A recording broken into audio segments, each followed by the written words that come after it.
Food bloggers, hi, how are you today? Thank you so much for tuning in to the Eat Blog Talk podcast. This is the place for food bloggers to get information and inspiration to accelerate your blog's growth and ultimately help you to achieve your freedom, whether that's financial, personal, or professional. I'm Megan Porta. I have been a food blogger for 13 years, so I understand how isolating food blogging can be. I'm on a mission to motivate, inspire, and most importantly, let each and every food blogger, including you, know that you are heard and supported. Maybe you are in the midst of transitioning from a full-time outside blogging job to full-time blogging, or maybe you're just thinking about doing this in the near future. Either way, this episode will help you think through some things, especially if you're a parent and you're also juggling being a mom or being a dad. Lily Payen from Feeding Tiny Bellies joins me in this interview to talk about her experience from starting on Instagram and how that led to starting a food blog and how she really quickly decided that she wanted to grow her food blog as fast as possible so that she could be at home with her kids and also quit her job as a math teacher. Her journey is really inspiring because she was able to do it so quickly and she did everything in a really streamlined and smart way. So I think we have a lot to learn from her because, as you may know, transitioning from a full-time job that has nothing to do with blogging to full-time blogging can be really overwhelming and it can require a lot of mindset work to make that change happen. I hope you love this episode as much as I did. It was such a great chat. This is episode number 510, sponsored by RankIQ.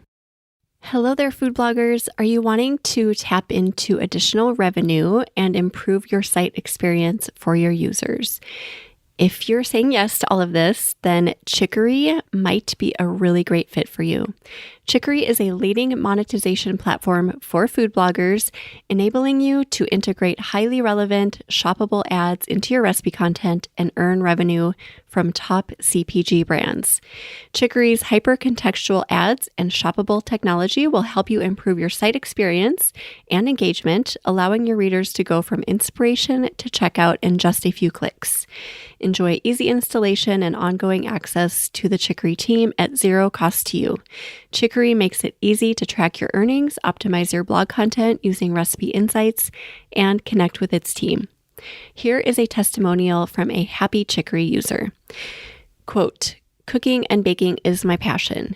Chicory makes it simple and easy for me to share that passion with the Where is My Spoon audience, providing a seamless purchasing journey for my readers and an effective monetization model for my blog." End quote.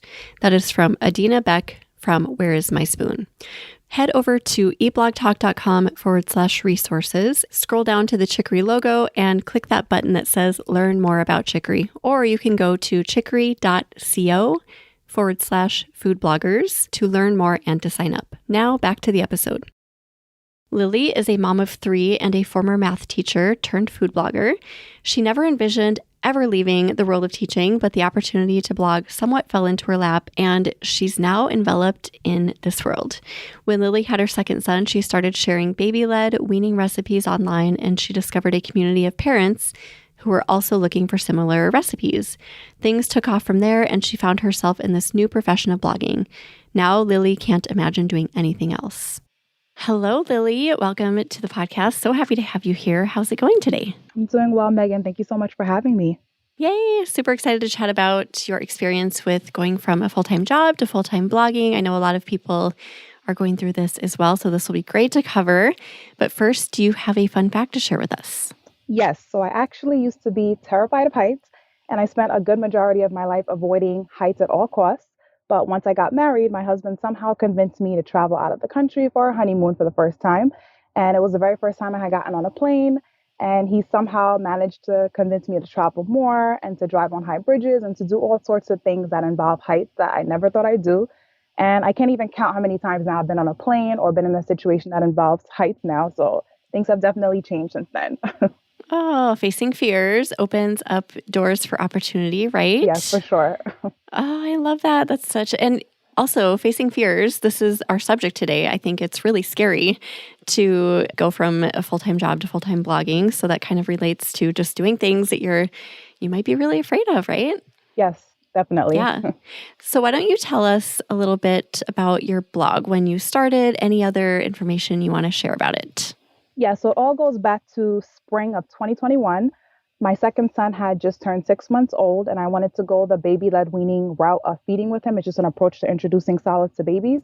And I had done it with my first son, and I wanted to do it with him too. And I just love being, creative. I just love like mini foods, baby size items. I just think they're so cute. And I just love setting up little plates for him. And I started sharing those photos on my personal Instagram account. And I remember some of my friends just reaching out to me and saying, you should really start a separate page for these type of things. People would really find this type of stuff helpful. And at first I was really hesitant because I thought no one's going to care about this stuff. No one cares to see, plates of my baby's foods. But then at the same time, I was like, okay, I need to stop spamming people on my personal account who don't have kids, who don't care about this type of stuff. I decided to make a separate account just for fun, just to share, some of his meals. And another fun fact, actually, my Instagram handle used to be Levi Eats because it was just all about foods that I shared for my son. And I had no idea or intention of it ever going anywhere. And this was also happening during a really heightened part of the pandemic where grocery store runs weren't as easy to do. And I had to get really creative with coming up with recipes that were simple, that use like basic pantry staples. And I think that really resonated with, other parents and caregivers who were in a similar situation. So I just started sharing more things and things just kind of started taking off from there. I love how that aligned. It kind of coincided with the pandemic and what people were going through, and then what you wanted to share anyway. It was a natural fit, it seems. Yes. That's really cool. Yeah. And a lot of people can't say that, right? Like a lot of people had to change course and directions really quickly during that time. So that's great that worked in your favor. Okay. So you had a full-time job previously, correct? Yes, I had a full-time job as a math teacher. Okay. Oh gosh. What kind of math were you teaching? Middle school math. Yeah. Oh, wow. So definitely a change.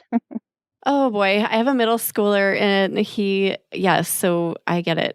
That's a huge change. When you said that, I imagined immediately his teacher. I'm like, oh, I always feel like they're so stressed. And I don't know, was that a stressful job? Yes, definitely. Definitely stressful. Because it's hard to leave work at work when you're a teacher. So I definitely had to learn how to make that differentiation. Yeah. Wow, that's so cool. Okay, so at what point did you see that there was a tipping point, like you needed to probably leave your job, and how did that all go?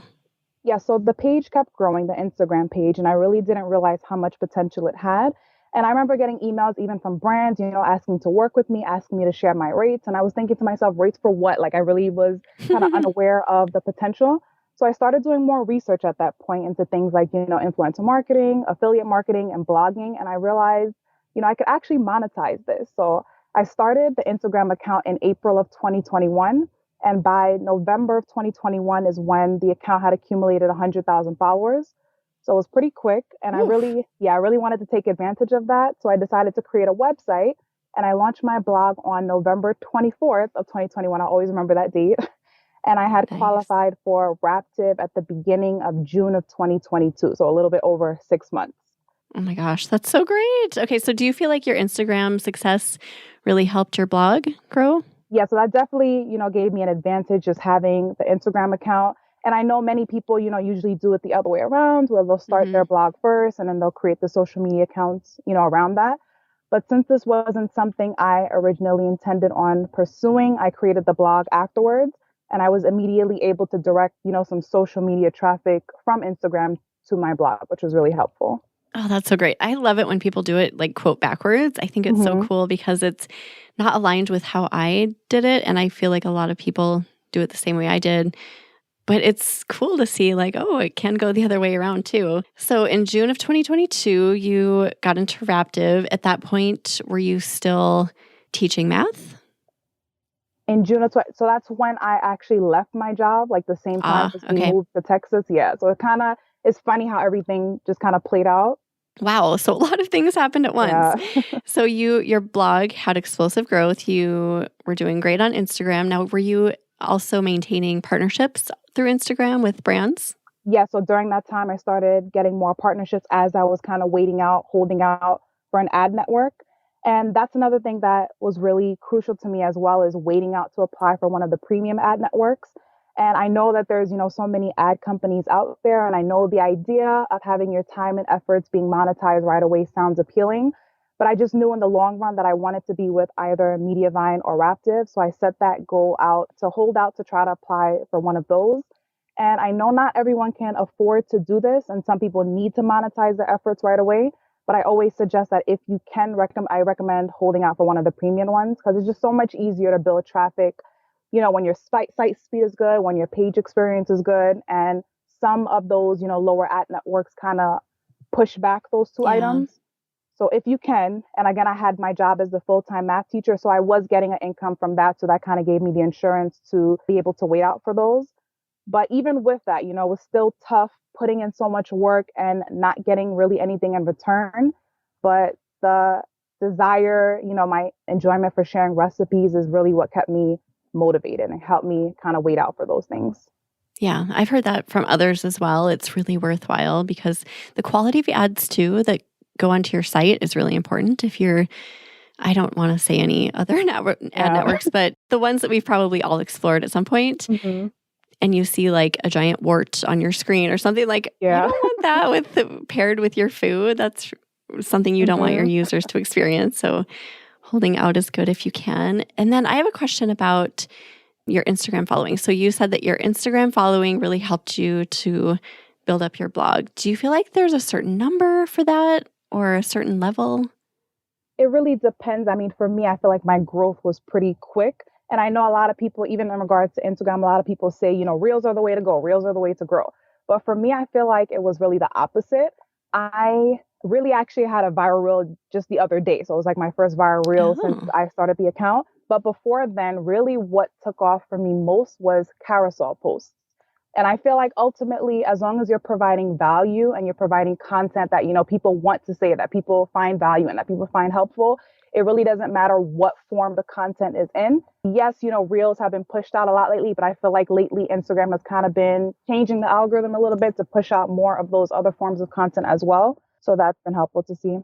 that's interesting. So I've seen that too, where carousels really do seem to be working for some people. But some accounts, it's like, nope, reels Yeah. only, or a sprinkling of carousels in. What are your thoughts on just static solo images? I've actually had like good success with those as well. And I feel like it also depends on your followers. Some people, they prefer reels. They prefer, that video content. Some people prefer a single image post. They like kind of analyzing the picture and reading through a caption. And some people like swiping through carousels. So it really depends on your audience and what your audience prefers. So like you said, some accounts, reels are the only things that perform well. Others accounts, single static images do well. So I think it really depends on figuring out what your followers are looking for and catering to their needs. And do you get a lot of traffic from Instagram to your blog? I did when I first started the blog. Most of the blog was Instagram traffic, but now that I've kind of learned more about, SEO and how to optimize my sites in other ways for the user, it's been more so Google traffic, but it's kind of a mix of different areas. Okay, but it must be significant from Instagram, right? Yes, I for mean, sure. it's not, It yeah, probably the third on the list would be Instagram after like direct and Pinterest. that's great. So I've heard that once you reach a certain level on Instagram, like around 50,000 followers or somewhere around that number, that you do start to see significant Instagram traffic. But below that, it's really hard to get traffic. Do you think that's true? I would agree with that because I started my blog after I had 100,000 followers. So I was Okay. kind of already at a point where I had a good significant amount of people coming from that. And even with that, it wasn't, like as crazy as amount as you would think for having an account with that many followers. So I definitely feel like, the higher your followers are, the more traffic you'll see directed to your site. But it depends. It really depends on, if you have a video that goes viral, you could have, a lot of traffic immediately from that one post on your site. So it really depends. Right. Okay. And then during the time when you were just trying to immerse yourself in blogging and get your blog going, how important was learning during that time? So, like consuming books, podcasts, investing in your business, that sort of thing. Yeah, so I researched right away. As soon as I knew that I wanted to go on this full force, I learned as much as I could about blogging, and I consumed as much information as possible. So I listened to different podcasts like this one. I took courses. I hired a professional web designer right off the bat. And I put in effort to become informed about things as quickly as I could. And I recommend, investing, getting with a good host and setting up an effective theme on your site and just researching and consuming as much information as you can. Because also I read so many stories about bloggers, who had started out with things the wrong way and they spent years trying to optimize their site and redo things for SEO and the user in mind. So I wanted to try to understand those concepts right away. And that also meant that I had to put a lot of money and time into learning and taking courses. But once I started thinking of this more as a business instead of a hobby, I realized that I had to invest that time and money in order to see results in return. And if you aren't able to invest money, there's so many, free resources out there like this podcast and just so many resources you could use to learn about things without having to invest money to begin with. Yeah, and I so agree with this strategy. I see people who maybe can invest and they don't just because it's like, well, I can rely on all the free resources, but I always say if you can invest in the courses and the really high quality groups and I don't know, just anything that you think is going to move your business forward, do it because it's going to accelerate your growth. And I feel like you're on the same page with that. Yes, I agree. And again, a lot of people think that investing always means money, but it doesn't have to be money. Time is, as valuable and as important. And you can learn so much from all the free resources that are available out there. Yeah. And you mentioned hosting. So really, that is so important. I spent so much time stressing over issues that I had through a really bad host and time that my website was down. And I remember like crying all night one night, overnight, like I was up all night long trying to get this figured out. I was so exhausted the next day, just in tears. My site had been down for over 24 hours. That is not worth, like if I look back and say, what would I have paid to not deal with that issue? I would have paid a lot of money. Yeah, it is so stressful. So learn from people like me who have been through the stress. Web host is really important. Hey there, just taking a quick break to chat about RankIQ. I recently started a second niche blog, and this keyword research tool has come in so handy as I've been getting started with it. Here are a few ways it has helped me to streamline content creation on my new site. Number one, in the keyword library, there is a massive selection of keywords for me to choose from within my niche. I select my chosen niche, sort from lowest to highest competition. I always do this, by the way, and pick out some good options that align with what I'm inspired to make. I get so many great ideas from this curated list, which eliminates the blank spreadsheet and pressure to brainstorm content ideas that can take up so much time, by the way. Number two, I've also been running every single keyword I write about through the RankIQ optimizer, and this makes writing each post so easy. I knock off as many suggested keywords as I can while retaining my authenticity, of course, from the optimizer, so I know I'm on the right track. Whether you have a 2-month-old new or second blog like I do, or a 13-year-old old blog also like I do, RankIQ will be a game changer for your content creation and for your Google rankings. Go to rankiq.com to get started today. Now back to the episode. Anything else that you invested your time or money in that you would recommend others do? So I took certain courses, like I took a Pinterest course. I took the Cooking with Keywords course just to learn about keyword research right off the bat. And again, I listened to like a lot of the podcasts that were available, joining Facebook groups, kind of get in like-minded terms with other bloggers, and just kind of putting in, as much of your time as you can to learn right away. Because once you learn right away, you kind of avoid some of the common mistakes that can be made right off the bat. Yeah. Okay, I have a question about just going from full-time work outside of blogging to full-time work in blogging and how you change the structure of your days. I've heard other bloggers recently say that it's so weird just going from reporting to other people and having to make other people for you, like math students and other teachers and administration happy, to going to being your own boss. Can you speak on that? Like how it's different organizing your time? Yes, so it definitely was weird to make that transition. And as a teacher, I was always lesson planning and always grading, and I would oftentimes bring work home. But once I decided to start blogging, I just knew that I just couldn't do that anymore. The work had to stay at work and I had to keep things separate so that I wouldn't feel burnt out. And I tried as much as I could to incorporate daily life into blogging as much as possible. So I planned meals and recipes because my blog is surrounded around, baby and toddler meals.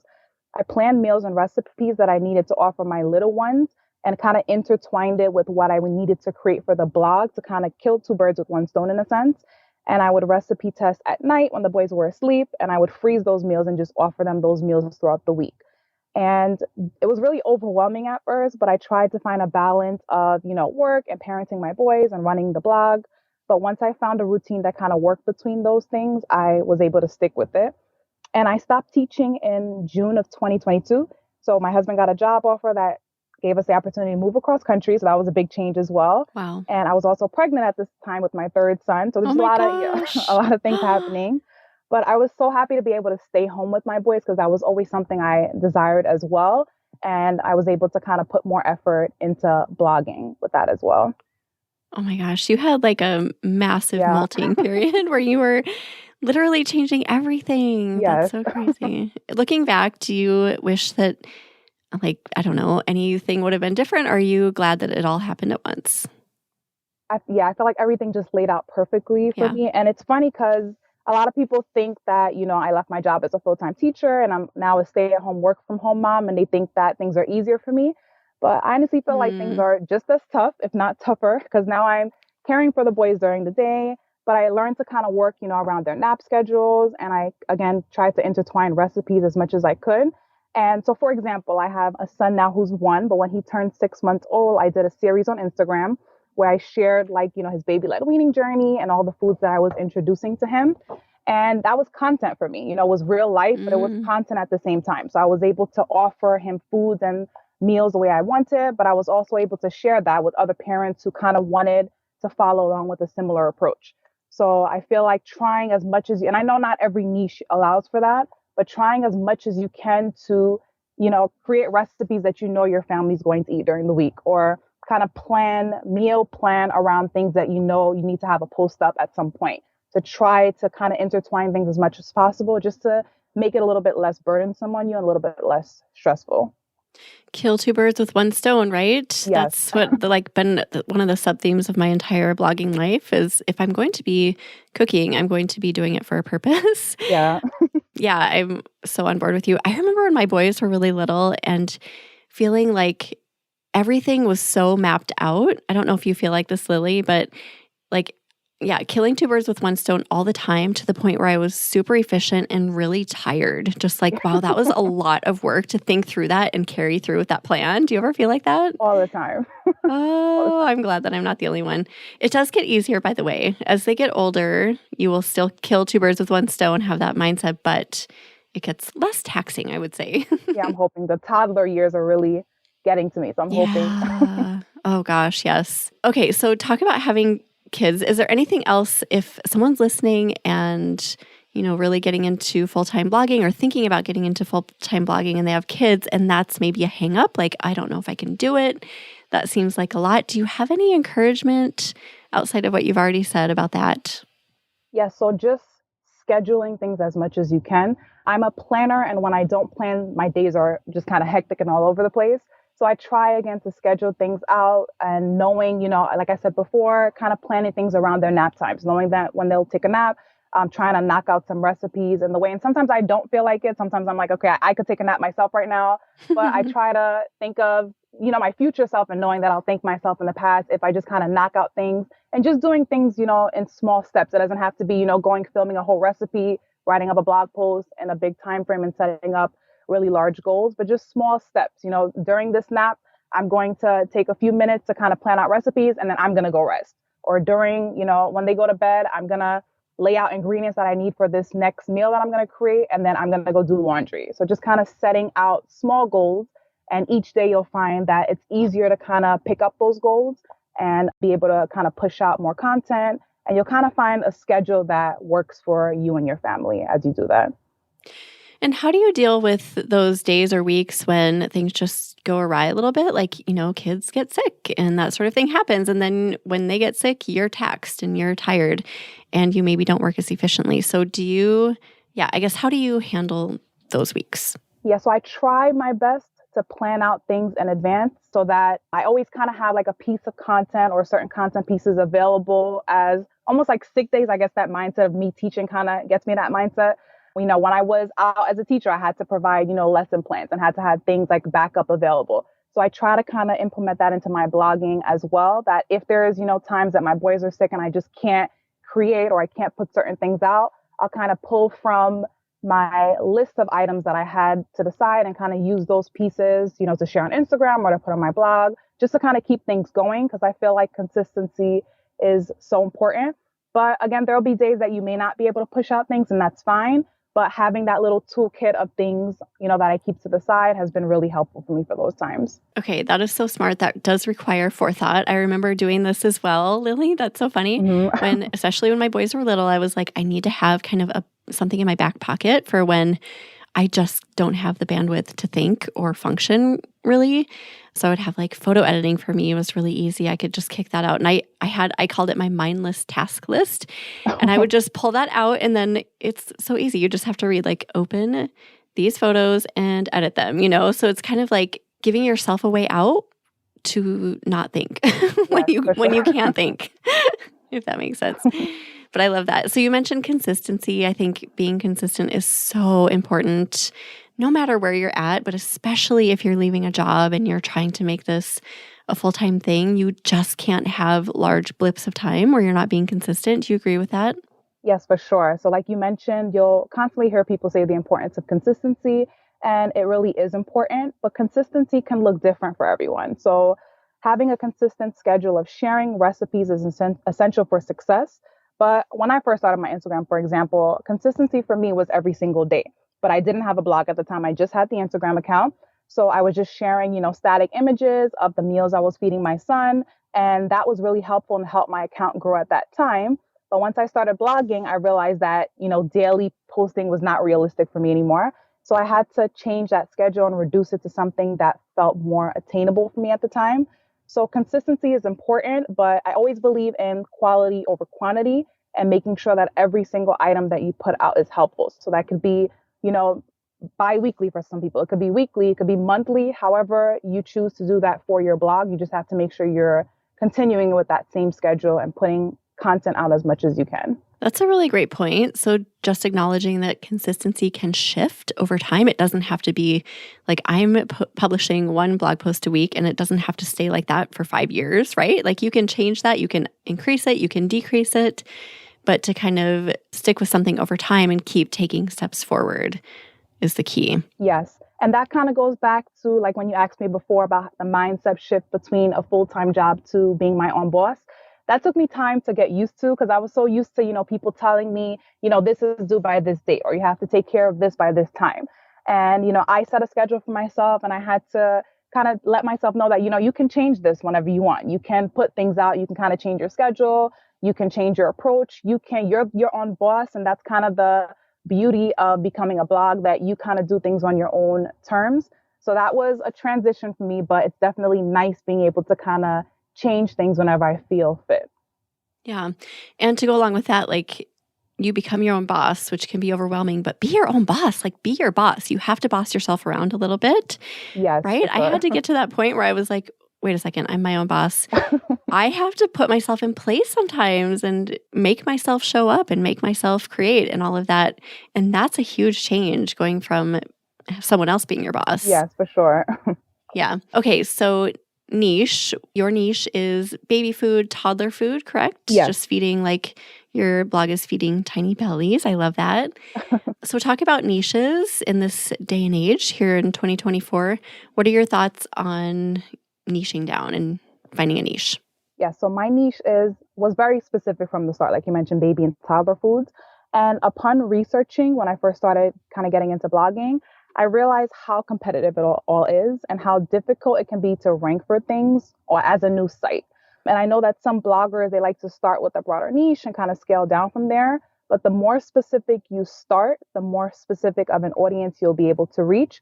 And you can always expand as you grow. But for a new blogger, I'd recommend, starting really specific because even the keyword, research tools will tell us that we can't rank as a new blog for, some of the top broad keywords, but we can rank for more specific items. So just trying to be really, really specific. And again, just knowing that things can change. Again, you're your own boss. If you want to broaden out as you grow, you can go ahead and do that. But just starting off kind of specific, just to be able to get your blog and your name out there to begin with. Yeah, that's great advice. I totally agree with all of that. Is there anything else you have? Any other tips or words of encouragement for any bloggers listening who are considering doing this or in the midst of doing this?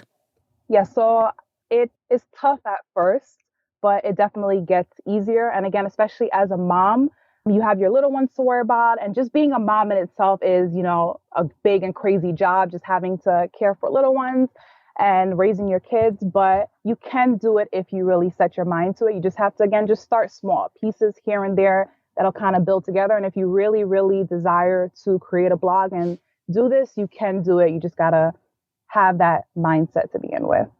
Mindset is everything, right? Just deciding you're going to do it and being in tune with your why also, which I feel like you really are. You want the freedom and flexibility for your family and for your kids, right? So yes. Staying in tune with that as well. And by the way, I was just looking at your blog. Your boys are so cute. Oh my gosh. I was like just bursting with a smile. They are so adorable. That picture of your son with food all over his face. Oh, it's so cute. Thank you. They definitely keep me busy. Oh, I know. Yes, boys are so fun. I love being a boy mom. Okay, is there anything that we've forgotten that you want to mention before we start saying goodbye, Lily? No, I think those were the main points that I wanted to share. Thank you so much. This was so fun. I love this. This is such a valuable topic, and we appreciate your value that you showed up with today. Thank you so much for being here. Yes, thank you. Do you have either a favorite quote or words of inspiration to leave us with? Yes, I wanted to share a quote. I'm not sure where this quote is from, but it says, "You have to invest if you want to progress." And that has really resonated with me, especially this past year. Like I mentioned in the beginning, I invested so much time and money into all this from the start and was getting nothing back in return. But I really believe that I could get something out of this. And now looking back, I'm happy I made all those sacrifices because I'm starting to see the results of that. And I'm hoping at some point to be able to hire out more tasks this year because I've been starting to feel a little bit burnt out myself. But I'm just constantly reminding myself, you have to invest if you want to progress. I love that. And there is this tipping point too. When you're investing, sometimes it's like you're not seeing the direct impact in your business like next week. Like if I invest something this week, I don't see it next week. But you have to just have faith that eventually you're going to see that return. So I think that's a huge part of the message you're bringing to the table today is just believing that eventually it's going to pay off, just keeping at it, right? Yes, it's so hard because as humans, we want that, immediate result to happen, but it could take time. The whole blogging work, it could take several years to ever see, that post that you're working on rank.